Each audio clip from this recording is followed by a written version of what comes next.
ချနာမွန်လန်းတစ်ချောင်းမှာဖွင့်လှစ်ထားတဲ့ချင်းမိုင်ရဲ့နာမည်ကြီး Sunday Night Market မှာပါ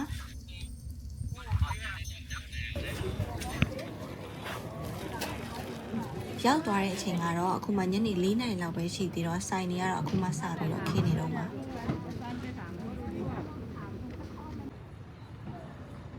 ဒါကတော့တဖဲကိတ်ဖက်ချမ်းပါပါ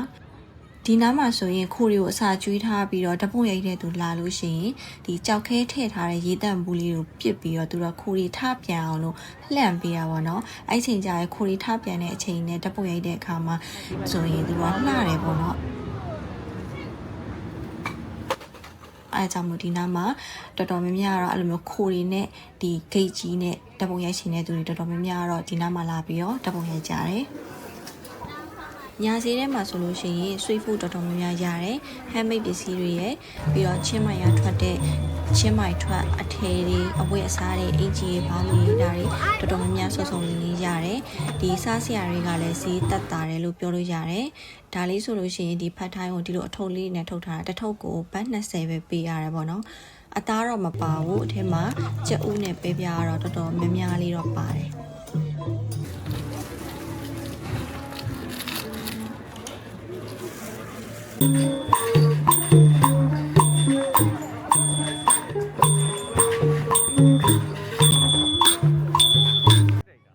ညာစည်းဆိုတဲ့အတိုင်းညဘက်ရောက်လေလူတွေကပို့ပြီးတော့များလာလေပြီးတော့ဒီထဲမှာဆိုလို့ရှိရင်ဒီဟာကဒီချင်းမိုင်ရောက်လို့ရှိရင်မဖြစ်မနေလာကြတဲ့နာမည်ကြီး night market တစ်ခုဖြစ်တဲ့အတွက်ကြောင့်မလို့ဒီထဲမှာ